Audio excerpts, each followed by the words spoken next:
Welcome to Not Milk Never Milk. Subscribe if you're lactose intolerant.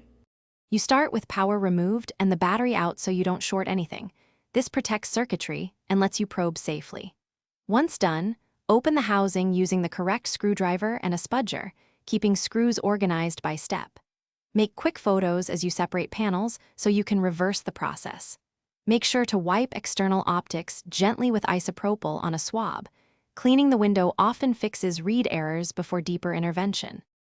Now you move to the core. Inspect the PCB and connectors under good light and a magnifier. If you see cracked solder or cold joints, reflow with a low-temperature iron.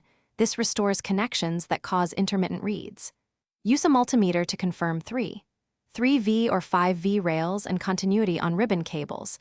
This proves power and data reach the scan engine.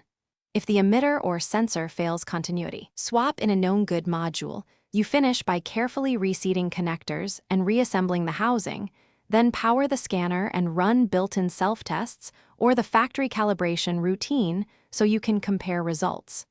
Test several barcode types at different distances to confirm consistent decoding.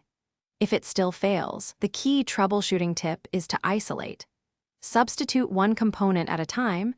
Start with the scan engine cable so you can identify the single point of failure instead of guessing and replace.